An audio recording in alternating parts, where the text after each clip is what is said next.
Welcome to the Press Rewind Prince Lyrics podcast, and on this episode we'll be discussing the cranky, cynical All the Critics Love You in New York. All the Critics is the penultimate track on the 1999 album, so we're up to the second to last song on the home stretch at this point. And joining me to talk about the lyrics to All the Critics Love You in New York is Leslie Ballard. Hi, Leslie. Hey, Jason. Good evening. Good evening to you as well. Welcome to the show. Since this is your first time on the podcast, can you maybe give the listeners a little bit of a background on yourself and your connection to Prince and where that all got started? Sure. Thanks for having me here, first of all. It's an absolute pleasure and an honor. You're welcome. So I'll just go ahead and give away my age to make some of this make sense. I'm 41 years old, and I first became acquainted with Prince when I was about 4, which, strangely enough, was right around the time of 1999 album. My mom was a single mom. It was just the two of us, and she had the tape of 1999, and she had a little 1972 Triumph TR6 convertible. It was red, and we would pretend that it was a little red Corvette and, drive around and listen to that song. So that was my first real exposure to Prince. I mean, I was only 4, so I was too little to have understood or even known about, Dirty Mind or Controversy or anything like that. But I was an instant fan, even as a 4-year-old. And then later on, as the years went on, I remained a fan. But I kind of, over the years got into other things. I got into hip hop, various other types of music, and really kind of reconnected with Prince around rave. And then later on, I then ended up a broke college student and didn't really have the money to buy a lot of albums and concert tickets and things. So I sort of fell away a little bit again, and then reconnected with Prince once more around Rainbow Children musicology era, and I've stuck around ever since. I wasn't really very connected to the Purple community, so to speak, really until he transitioned. When he was gone, I somehow felt a need to connect in some other way, and the best way that I could find to do that was, through Purple fam, so to speak. So have really become more connected with the community in the last couple of years than ever before. But that's my Prince journey, I guess I'd say. Okay. Yeah, I mean, actually that sounds, I wouldn't say eerily similar to mine, but boy, there's a lot of parallels there. You're a few years younger than me, but we both really kind of connected to Prince for the very first time through the 1999 album. As I've mentioned in previous podcasts, I was a little bit older, but still I was still pretty young. And 1999, Purple Rain, Around the World in a Day. I mean, all basically throughout the 80s, I was very into him as well. And like you, it sounds like, then around the time that I became a teenager and a young adult, I started branching out into different forms of music. And like you, hip-hop as well was a big influence in me in the late 80s and early 90s. And then once I went to college and I started experimenting with different types of music. And so for me, the 90s were a big black hole when it came to Prince music. I knew he was releasing stuff. I saw it in the stores. I heard songs here and there, but I wasn't really buying his music so much in the 90s. And while I didn't reconnect with Prince at the rave era, it was more musicology.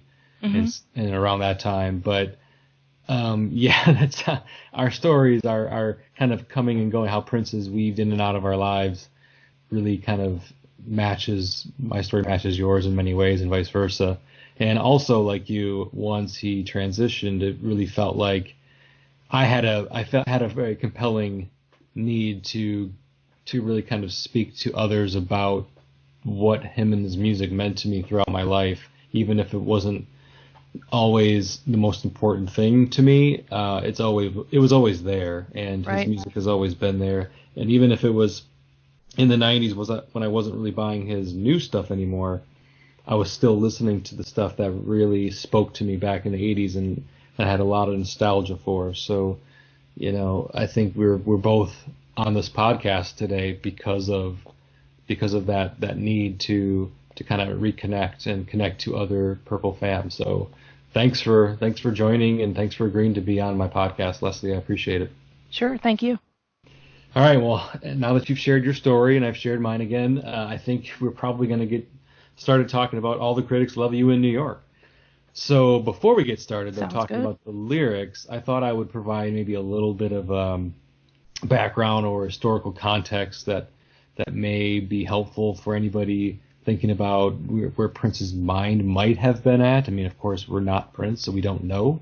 But what I think of when I hear this song, I think of where he was in his career around this time.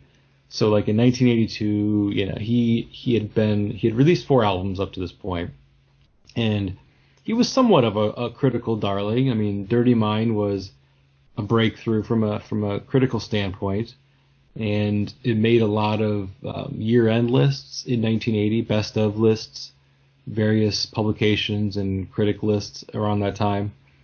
Controversy maybe didn't get quite the same reception, but it was still favorably reviewed overall, I feel.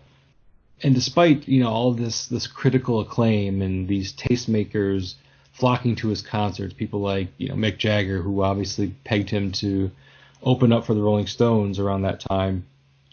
People like the artist Andy Warhol and have been cited as being attendees at his New York City concerts. All of this critical acclaim wasn't translating to chart success. Right. So now it's 1982. He's got 4 albums under his belt. He's got a cult following. A lot of people dig his music, but it hasn't translated and it hasn't crossed over. So maybe now he's looking at this whole new wave and post-punk and art rock scene coming out of New York at the time and thinking to himself, well, that's all great. I've got all this critical acclaim and I've got all these people behind me, but what good is it doing me if no one buys my records? And so Right. I think of that like kind of where he was at maybe in his career when he wrote this song. And I just wanted to mention that just for a little bit of context. Yeah, I think you're spot on with that analysis. We don't know exactly when this song was written. We know it was recorded early '82. Yeah. At Sunset Sound, I think. We don't know exactly when it was written, but we know at least what was going on in the couple years before it could have been written. And I think what you're saying, lines up entirely with what that's likely to be. Yeah, and like I said before, I let off with this. We're not Prince. We can't know exactly what he was thinking, but to me, it makes sense in some ways, and that's kind of like the whole purpose of this podcast is to kind of try to figure some things out, at least for ourselves. Whether or not we're right or wrong really isn't the point. It's just to kind of give a little bit of insight, maybe that others may not have thought of, or at least to work it out between myself and maybe my guest. At least the two of us can work it out. Sure. Okay, so then with that said, the first verse in All the Critics Love You in New York, I mean, right off the bat, I'm thinking like his singing style is a little different than it had been in a lot of songs up to this point, and especially on 1999. He sounds a little, I guess I would say maybe detached a bit when he's singing these lyrics. And do you kind of get the same feeling when you're listening to the song? Like he's singing the lyrics of the song a little bit removed and detached? I do. It sounds very new wave to me. And, we know that he was a huge fan of artists like Gary Newman. In some ways, I think that especially even verse 1, and I know we'll get there in a second, but it's kind of a tongue-in-cheek critic of new wave, or critique of new wave. And the vocal style feels like that to me. Like he's giving a nod to that sort of genre. Yeah, I mean, you could even call it a little bit of proto-rap. Right. Like what's that Blondie song, Rapture, where Debbie Harry does the rapping in Rapture, and it's a little bit like monotone, and she has her own style in that song, and it's a new wave / hip hop combo, and in some ways you could even say that the song he attempts to do that a bit. But yeah, I totally get a new wave vibe when I hear this song, and at the same time, we kind of both agree he's critiquing it a bit, the whole scene, the New York Right. scene at the time. And this first verse, it sounds like he's being a little sarcastic. So the line is, "You can dance if you want to. All the critics love you in New York. You don't have to keep the beat. They'll still think it's neat. in New York. You can wear what you want to. It doesn't matter in New York. You can cut off all your hair. I don't think they'd care in New York. So each line in this first verse, he ends in New York. So he's just kind of making a statement, and then, this is the way it is in New York. And that ties, that's just a technique to tie the lyrics together with the theme of the song. So this first verse, Leslie, what are you getting out of it when you read the lyrics and hear the song? Well, one of the things that I've always noticed and appreciated about Prince is that he often wrote about and even acted out in his life dualities, sometimes even contradictions, where, God and sex, for example, some people would consider that a duality or contradiction. But in this song, to me, verse 1 and verse 2 are sort of like that. And verse 1 I see as, like you were saying, that, sort of cynical, sarcastic, however you want to put it. But he's saying, to me, you can be kind of banal, unskilled, rhythm challenged, have bad hair, and the critics will still love you. You don't have to be any good at what you do. And to me, that's almost, this period of time was peak New Wave, especially in New York. And, we mentioned that before, but to me, this sounds kind of like an indictment of some of that. For a while, New Wave was an absolute critical darling, no matter if it was any good or not.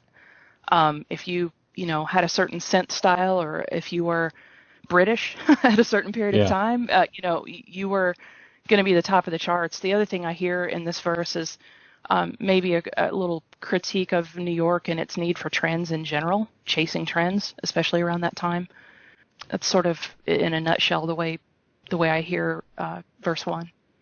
Yeah. That's I kind of have the same notes that I put down myself. It's like you don't really need to have talent or skill to be a critical darling at this time, especially if you're part of that scene, if you're in the scene itself.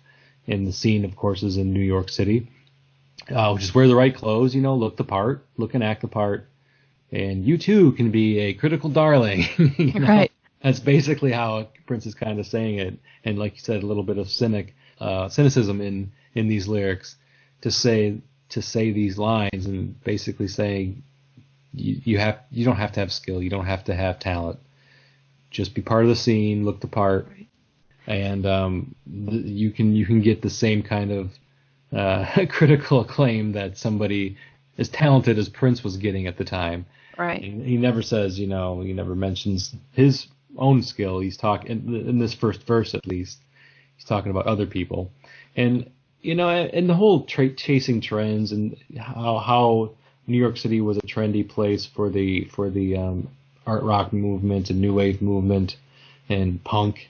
It came out of England, but then we had a lot of punk bands in New York City at the time that were breaking big or had broken big in recent past, a few years prior. We've seen this throughout musical history. You had the British invasion, where everybody coming out of England was popular, and you had the Seattle grunge scene in the 90s, and then there was even a New York resurgence in the early 2000s with bands like The Strokes and Interpol and stuff like that. Yeah.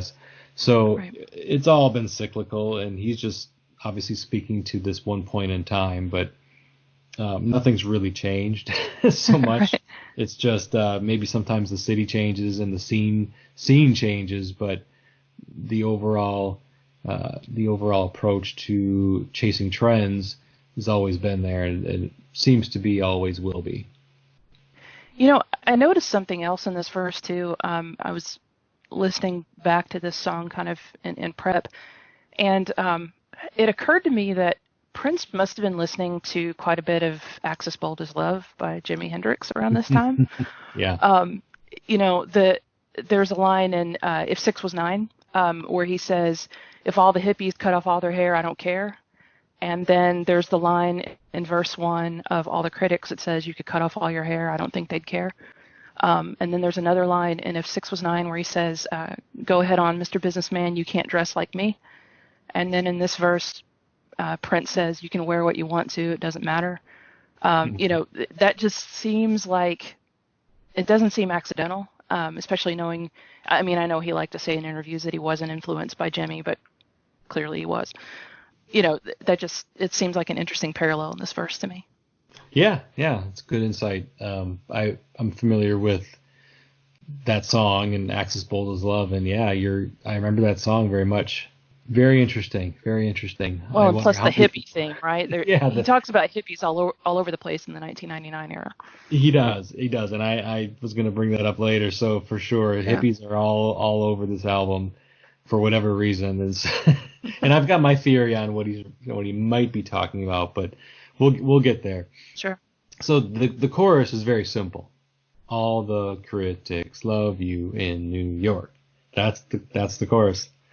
And I just want to mention one thing before we get too far into it. So this song, All the Critics Love You in New York, I heard it for the first time as the B-side to Little Red Corvette. Yep. Yeah, so imagine I'm an 8-year-old kid. Little Red Corvette's a massive pop smash. It's all over the place, all over the radio. My sister brings home the 45, and we pop it on, and it's the song I've heard on the radio 1,000 times, and I love being able to listen to it whenever I want now. But I flip it over because I'm kind of interested in this other song called All the Critics Love You in New York, because the B-side sometimes has some hidden gems, as we definitely know with Prince in the 80s for sure. He had a lot of really excellent B-sides. Right. I didn't know this was an album song. I wasn't that up on what was on the album, what wasn't. So I turn it over, I play it, and I'm just, I remember thinking to myself, this is the weirdest song I've ever heard in my life. This is nothing. This is like a complete 180 from Little Red Corvette. There's no pop hook. It's kind of herky-jerky, all over with the beat behind it. And the muted bass. Yeah. The muted bass, and he's got like these feedback guitars exploding in the background here and there, and really, the structure of the song isn't your typical pop song. There's not a verse, chorus, verse, bridge. There's no guitar solo. It's just all over the place. And it was shocking to me, and I'll be honest, as an 8-year-old, I thought the song sucked.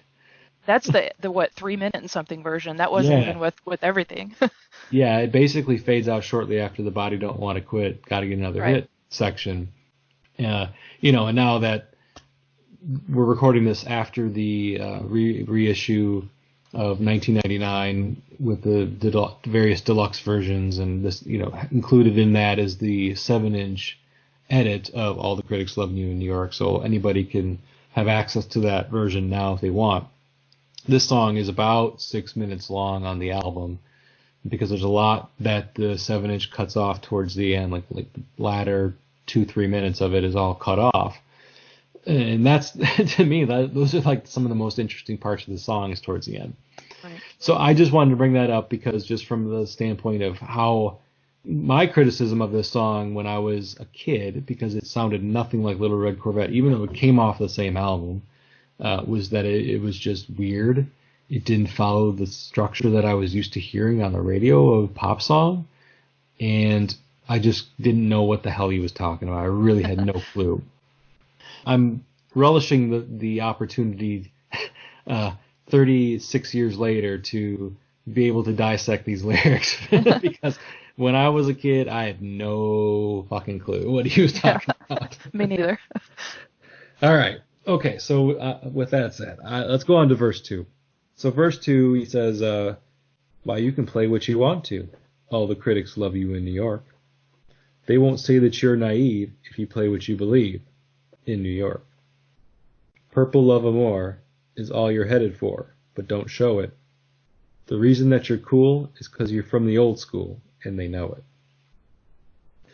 This one, as you said, talking about duality between the verses, here he does seem to be talking more about actually having talent, being able to play from the heart, not being a poser, essentially in some ways, saying, you have integrity, you're on the scene because of you earned a spot here, not because of how you look or what, riding coattails or something along those lines, like artistry having a piece of your critical acclaim in New York.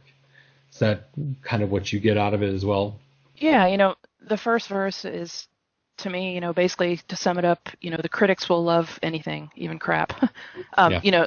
This verse is more about, the critics will love you if you're authentic, earnest, playing what you feel.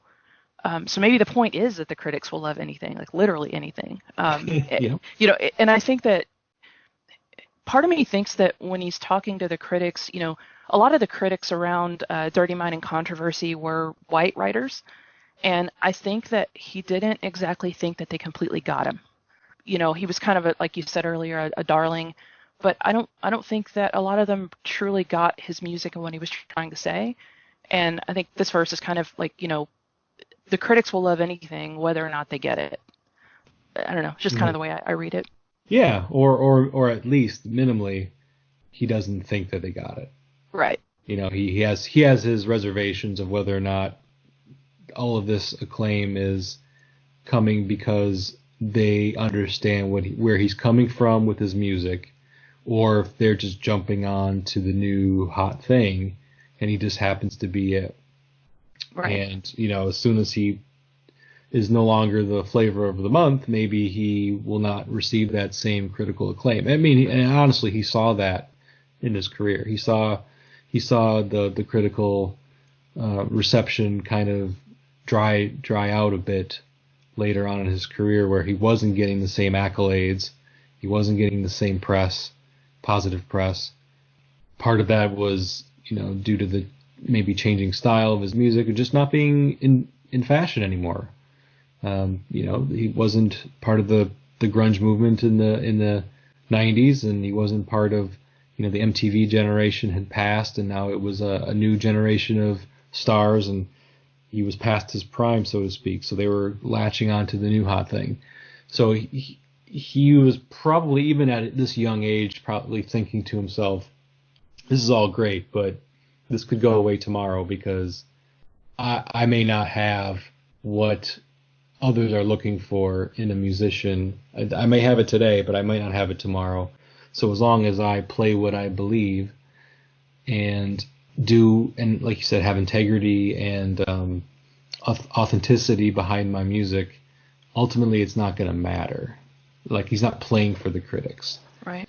And yeah, they could love everything at the point. One point is they could love everything, but they could also throw it all away as quickly as they love them. You just can't hang your hat on it, I guess. That's what I'm thinking of as well. Right. And then, the line, purple love more is all Yeah, you're I was headed just going to for. ask you about Yeah. that. You got my mind. It kind of, to me, what you were saying leads into that.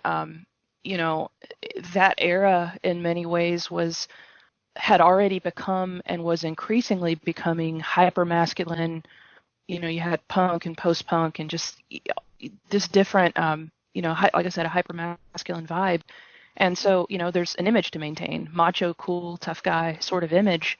And he had that, but he wasn't always that. And, I think that's what he's speaking about there, and it's interesting the way that his voice inflects when he says, but don't show it, right? It's to me, it's cute. I really like that line a lot. But yeah, I think that's what he's getting at there. How about you? Yeah, the Purple Love More line is an interesting one. I think of it some ways like he's talking about purple love, because love and amour are kind of saying the same thing. Right. But it's also maybe I think of it some ways like purple love as being the thing that is being critically acclaimed, like his whole, like his vibe of purple love. I mean, I know at this point, 1999, he is just starting to integrate purple into his lexicon. He really didn't get a lot of that prior to this album. Then in this album, he just mentions purple all over the place, and it's all over the album cover, and it's all into the lyrics. But in some ways, I could think that maybe he's talking about his scene potentially with Purple Love and getting away from maybe violent lyrics, or like some of the punk scene, there was always like a hint of violence behind punk rock in some ways, where Purple Love kind of tells me it's more of a vibe of understanding and a vibe of togetherness and community. and it has more positive feelings, and so I get a little bit of that when I hear Purple Love. Well, and it could just be that he needed something to rhyme. I mean, uh, Sometimes honestly, the simplest answer is the right one. yeah. Sometimes I think, I mean, clearly you and I both like to analyze lyrics, or we wouldn't be on here. But Right. sometimes I think it's Lisa Coleman that I've heard say that before. Like, sometimes it wasn't that deep. It didn't really mean anything particularly deep. But I was thinking Yeah. too, if you think about the phrase purple prose, in literary crit, it's extravagant, flowery, ornate, Yeah. which really kind of describes him in a number of ways. So, Yeah. to me, I think of that when I think of purple as well. Very interesting. Also the last line from this verse talks about being from the old school is the reason why you're cool.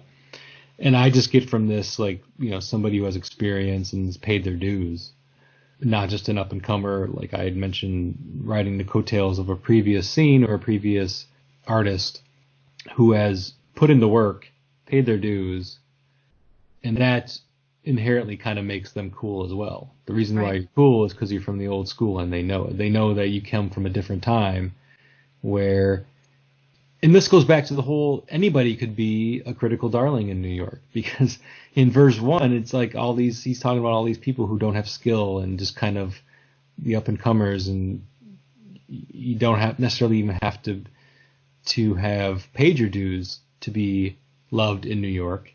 And in verse two, you talk about artistry and integrity and authenticity and paying your dues, Right. and that all equally will get you love in New York. So once again, the duality between the two verses. Absolutely. Okay, so then after the second verse, all the critics loved you in New York, is the chorus again, pretty simple. And then he goes into another little section of I don't know what to call it. I kind of call it a continuation of the chorus. It's more of an extended chorus because he kicks it off like he's going to start another verse. You can dance if you want to, which is a call back to the first line in the first verse. But then it's just more of the all the critics love you in New York. All Right. the critics love you. All the critics love you. All the critics love you in New York. So that's still, to me, a little bit more of just like the same thing, just the chorus extended. Then after that, we get some new lyrics in what is maybe something like a bridge, where the lines are, it's time for a new direction. It's time for jazz to die. Fourth day of November, we need a purple high. So here he's talking about changing things up, switching things up a bit. So just if I'm looking at each line, it's time for a new direction. It's time for jazz to die. I like that one. Amuses me a bit because what's he got against jazz? First of all, and second of all, we know that the event. I mean, he warms up. If he didn't like jazz in 1982, he definitely warms up to it. Madhouse is only a few years away. Well, and we know he really got into Bill Evans, around this time as well, with Lisa and Wendy. Lisa specifically, I think, bringing him a lot of Bill Evans, piano jazz type stuff, and then not even Madhouse era. Parade is just a few years later, and it's super jazz heavy. So we Yeah, know he didn't hate it, no, he didn't hate it. He didn't hate it for sure. And if he did, it was short lived. It was definitely short lived. So I don't know. I mean, we don't have to necessarily take that line literally, like it's time for jazz to die because I hate jazz. I don't know if he's saying that really, but yeah, I just find it amusing because we know that he doesn't hate jazz. At least for the most of his career, he doesn't. And And then he could just be saying, you need to listen to this new sound and take it seriously. It may just be that simple. yeah, could be. And then the next line, fourth day of November, we need a purple high, and I looked up like what were some important events on the fourth day of November. I mean, to me, it's probably an election day, and I Like did look. Reagan. Yeah, it Yeah. was election day in 1980, so 2 years prior. November 4th, 1980 was the election day. I mean, it doesn't always fall on November 4th, but it's usually it's the first Tuesday in the month. So it just happened to be in 1980 that November 4th was election day. So that's all I get out of that is he's just talking about a winds of change or something needs to change, and oftentimes elections bring change, or they can represent change, even if nothing really changes at the end of the day. Right. They're supposed to represent change. I mean, Obama ran on the whole hope campaign, And he was elected on November 4th also. Interesting. I didn't know that. Yeah. Cool. So yeah, anyway, do you get anything else out of these lines?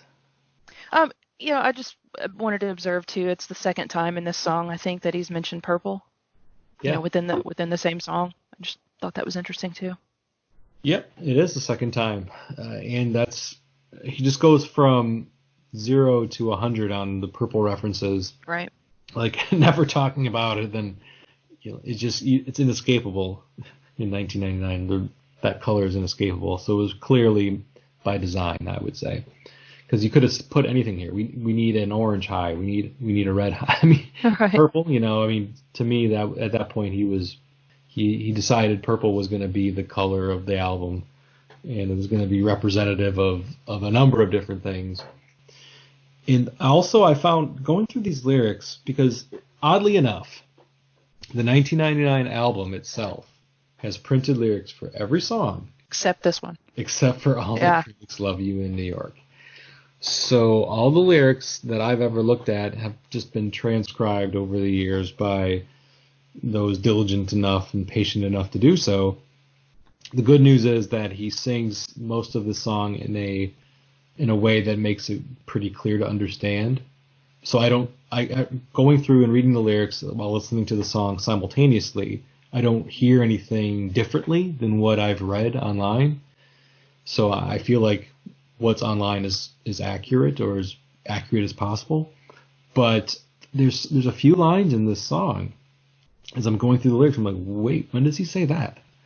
Because I just never heard it, either because it was kind of hidden behind a blast of guitar, or sung so quietly that I just never picked up on it. In this one line where he says, "Don't give up, I'll still love you." Love you. Right. I never heard that line, and I paid very close attention to listen to it. I'm just waiting for him to say it, and he said it. I'm like, whoa, I never heard that before. That's bizarre. To me, it is. I mean, had you heard it? I assume you had. I kind of had the same experience as you. It was a few years ago. I was like, wait a minute, what? I was reading along to the lyrics and going, when does he say that? And had to rewind. So very similar experience with that line. It's very subtle, but it's definitely there. Yeah, it's super subtle. And there's one line later on that we'll get to shortly here that's even more subtle than this one. But don't give up, I'll still love you. Now that I know it's there, I'll always hear it. That's how it goes. But prior to me knowing it was there, I never heard it. So don't give up, I'll still love you. I didn't put a lot of thought into that line besides just don't give up, maybe meaning in the context of this song, don't give up your artistry, don't give up, being who you are, doing what you believe, playing from your heart, that kind of thing. Don't give up trying to become successful in whatever it is you do. I can see that. Yeah, that's all I really get out of it. Like I said, because I just recently heard it for the first time, I haven't had a lot of time with that line in particular to digest it and think about it up further than most of the rest of the song. So anyway, if you have anything different you want to say about that one, now's the time. Otherwise, I'm going to move on. I was just thinking maybe it's said from the perspective of the critics. Maybe. That's another way to read it too. Not saying that's right, just thinking.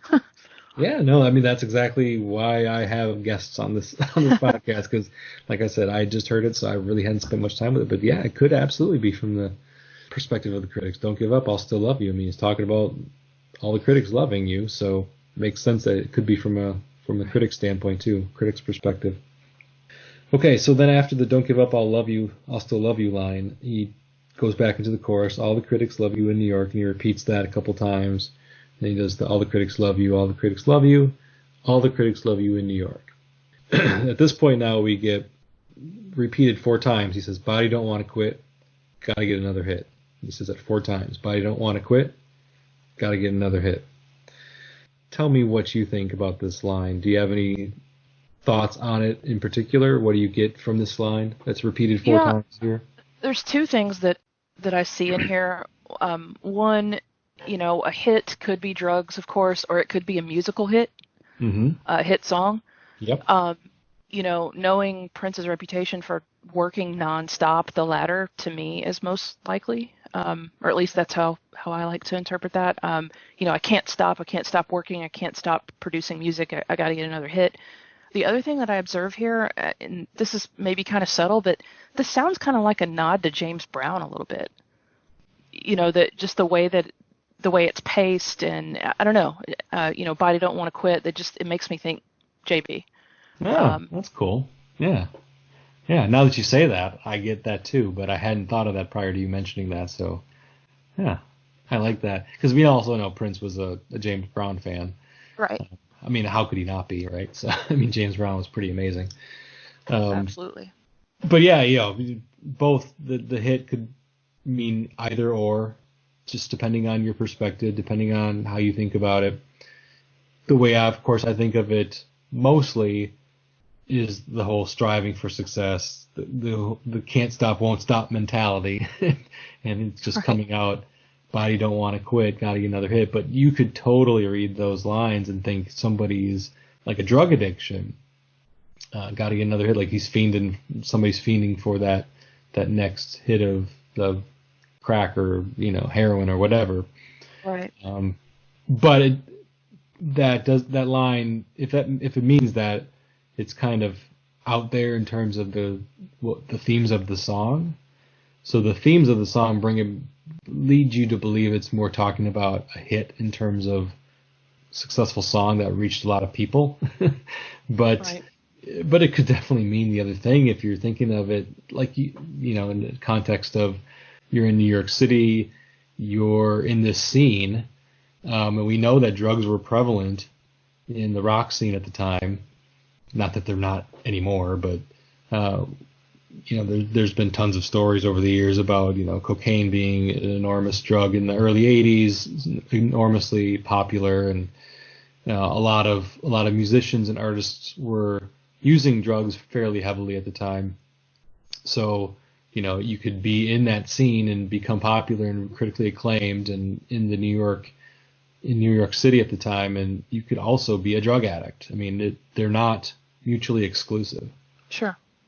So there's this other line here, though, after Body Don't Want to Quit, gotta get another hit. And this is the most subtle line in the song. I really had to struggle to hear him, but it's there because I had my headphones in, and you can, when you have headphones in, you can hear things a little differently than if you're jamming out in your car. You don't have the most amazing speaker system to pick up all the little subtleties, but he says "fuck me over." Yeah. It's like whispered almost. Yeah, I don't know. I've really, heard that, but I got nothing on that line. I know. I don't know either. I feel like I need to mention it because it's there. He says it. Well, that is another line, like "Don't give up, I'll still love you." Doesn't he kind of say yeah, like? Yeah, says, yeah. like, It goes yeah, and then after some more music, like after the Body Don't Want to Quit, gotta get another hit. There's some some more of the music in the song, and then he has a ooh, yeah, and then right. And then I'm waiting for it because according to the lyrics that I'm looking at online, he should be saying this any time now. So I'm waiting for it. Finally, he whispers it, and right around the time that there's a guitar blast, I'm like, well, no wonder why I never heard it. He's practically whispering it, and it's kind of masked. Right under, yeah, exactly. It's masked by this guitar, and so I don't know what he's talking about with that, because once again, I've had so little time with that line, knowing that it even existed and it was part of the song. So, yeah. Anybody listening want to tell me what they think "fuck me over" means in the context of the song? Feel free to let me know, because I have no clue. All the critics love you in New York. He sings that a few more times. And now we get to the part of the song that's totally just missing from the 7-inch edit. And it's just it feels like, some ad-libbing going on here, whether or not it's ad-libbing or he had this all written down. He was ready to say these lines. I have no idea. He says, "What you looking at, punk? Look at all you hippies. You ain't as sharp as me. It ain't about the tripping, but the sexuality. Turn it up." Here, it's like I just get this image in my head, and I do this with a lot of lyrics of Prince's songs, and I've done this on previous episodes, where I I have, when I hear the song, especially since I've heard this song so many times over the past 36 years, that you just at some point you start to get like a picture in your Hmm. head of what is happening in certain moments of songs. And the picture I always had in this is Prince is walking the streets of New York City because he must be in New York, right? Because that's the song title. It's in the song title in the chorus, and he's just he's maybe walking down a seedy part in a seedy part of town, which I guess in the 80s was like most of New York City, or at least Manhattan. And he sees people, and he's maybe hanging out at CBGB's or something, and he's just like trying to pick a fight or something like that. What you looking at, punk? Yeah, like, I mean, maybe he didn't start it, but all we hear is Prince's side of it. What you looking at, punk? And then there's the hippie line that you had alluded to earlier. Look at all you hippies. You ain't as sharp as me. And I think you made the connection to the Jimi Hendrix song when he talks about hippies there, and it's kind of like the same thing, isn't it? Similar line. Yeah, yeah. In If Six Was Nine, he talks to Mr. Businessman saying you can't dress like me. But yeah, like we said before, there's a ton of hippie talk in the 1999 era. This song, of course, "Let's Pretend We're Married," Yep. "Extra Lovable," where he says you got something that would make many hippie mighty proud. Yep. I think he says it twice in this song. And, in this song, it sounds in many ways negative, but again, there's that duality there. He was definitely into the hippie aesthetic all the way through Around the World in a Day, even Graffiti Bridge, arguably. Anyway, little Yeah. No. tangent there, but No, it's not. It's totally makes sense though, because I've had that same kind of thought process where I just get confused because in some songs it sounds like he really has disdain for hippies, and it seems to be like he's dissing them in some ways, and then in other times you see his look or see the sound or I should say maybe the themes of his songs would be embraced by the hippie movement, where it's all about love and sexuality and understanding and peace and things that he really kind of embraced throughout his career. So it's like, why does he not like hippies? I mean, they seem to be on the same side of the coin. They're fighting for the same things. So that's why it kind of goes back to something you had said earlier, where maybe it's just not so much literally the hippies, like, the stereotypical 60s, 70s hippies. Maybe he's just talking about the older generation, and maybe the older white generation is what right. he's That's what I was going to say. specifically. He might be talking to white folks here. Yeah, and it could be. That's just his code for white people. Uh, Well, hip, you think of, DMSR, he straight says it, white yeah. people clap your hands on the floor. Hmm. So it wouldn't be the first time that he's, and that one was sort of, to me, on DMSR, kind of tongue in cheek, poking fun, like, do you guys have rhythm? Come on, everybody clap together. Right. So it would align with this interpretation of, hippies not being necessarily the cool young people or cool young even white people, but they're the sort of passe, out of touch, maybe older generation, like you were saying. Yeah. That's kind of where I've ended up lining out at with his hippie comments in this era. Is I just don't, it's my take. That's all I can say is my take. Is I really don't think he hated hippies, or I shouldn't say hate, that he had disdain for them, as I mentioned before. He's youthful at this time. I mean, you're not supposed to trust your elders. You're not necessarily supposed to feel like the way that the previous generation is the right way. You've got your own way. You have to make your own way in the world, and you and your generation are going to do things a little differently, and you may be out of touch, and you may think that you're part of this critical movement and what's going on at the time because you're in a position of power where you can say you will be successful, you will not be successful.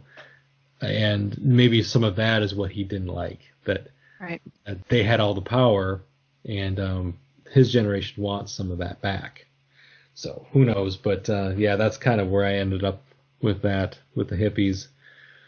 He doesn't really talk about hippies much more after 1999. So it ain't about the tripping, but the sexuality. To me, that's just, it's not about taking drugs, but because the hippies, that's what they were once again maybe stereotypically known for, is their rampant drug use and being high all the time. So he and acid trips and things of that nature. So here he's saying it ain't about the tripping, but the sexuality, because he was preaching sexuality from the get-go. Right. And on his previous album, he had a song called Sexuality, which was all about this new movement of sexuality as being all that you really need. So do you get anything besides that out of that line?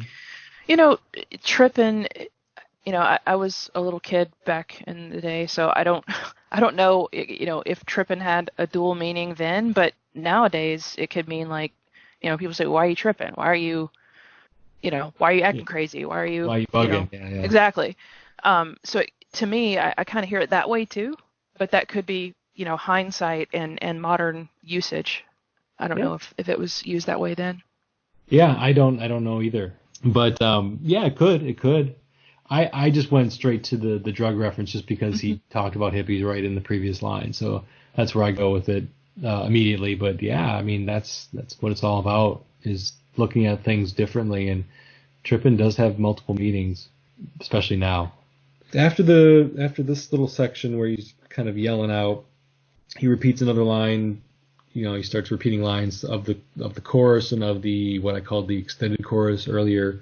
You can dance if you want to. He says that again. All the critics love you in New York. He says that again, and then we start to get this high pitched synthesizer squealing that's supposed to mimic like a police siren. Sirens, right? Yeah, sirens of some sort, ambulance or police or something.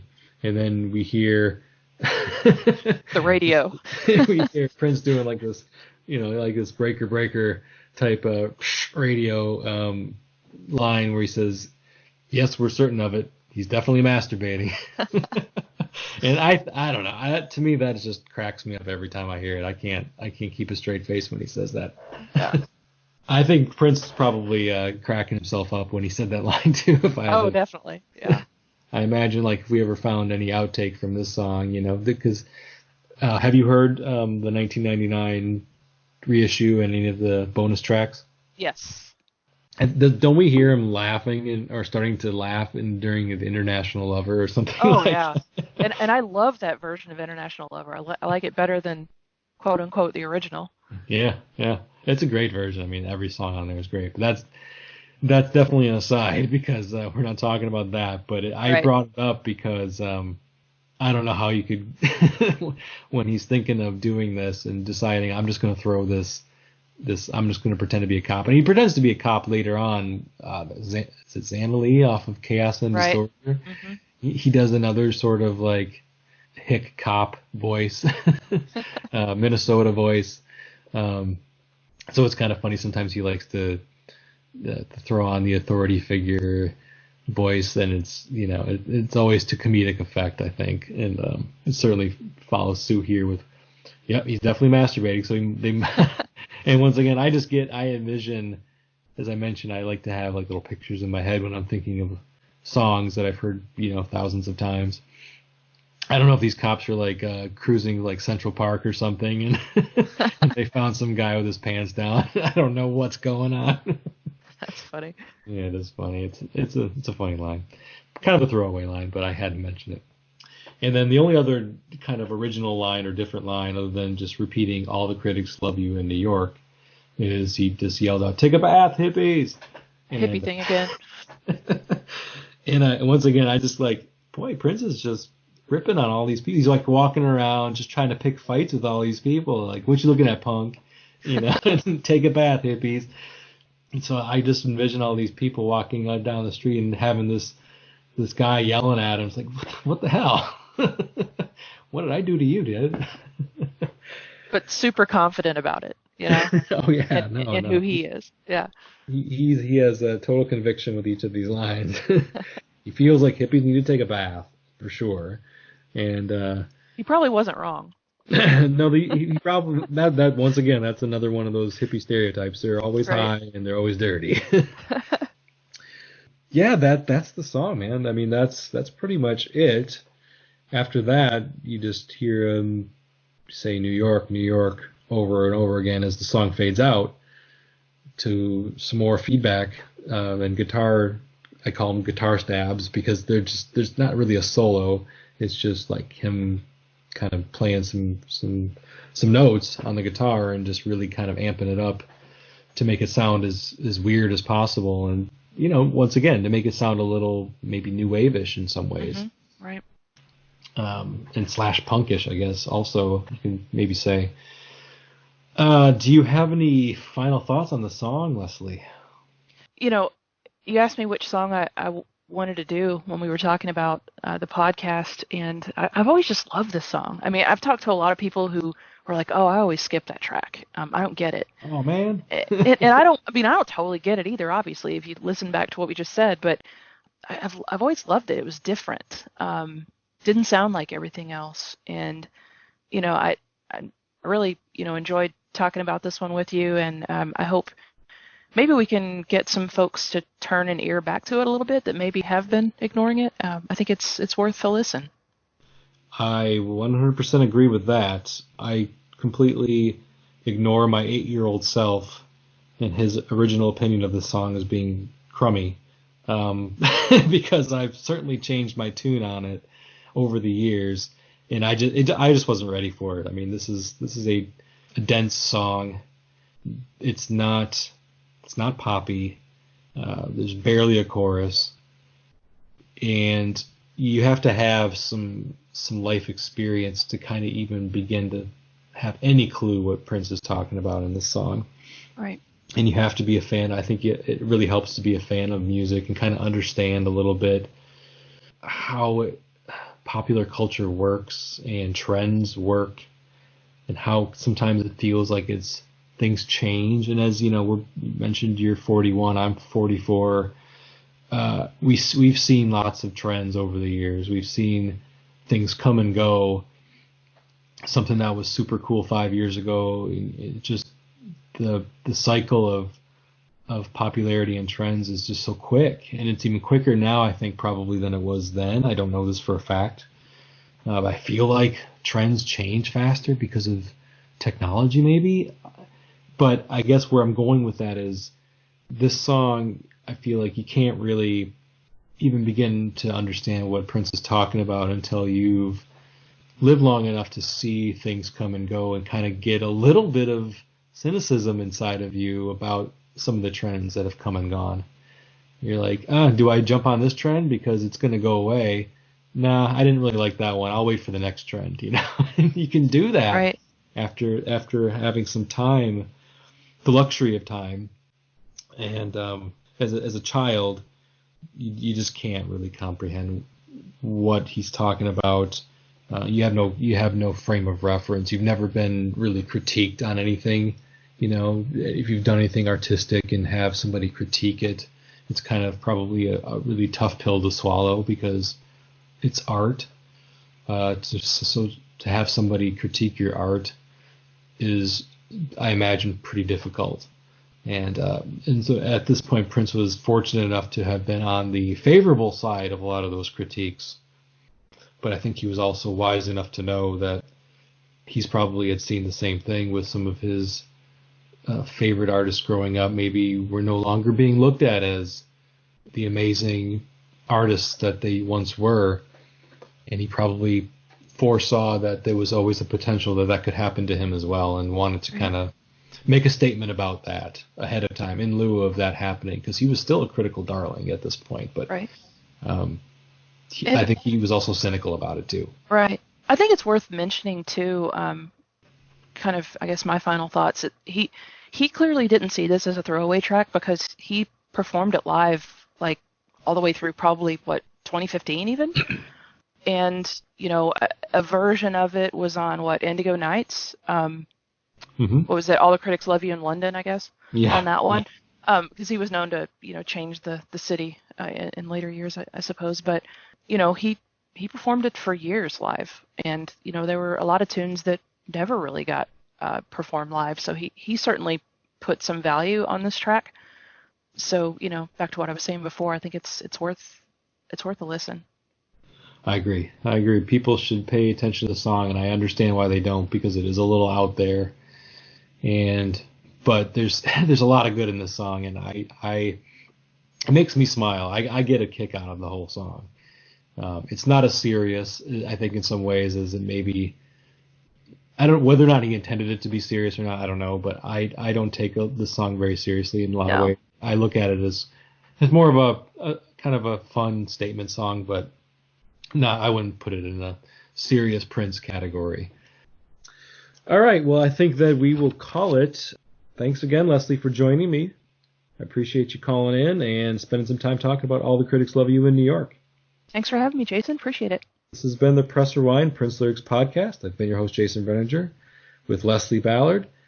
All the Critics Love You in New York, 1999. Until next time, thank you.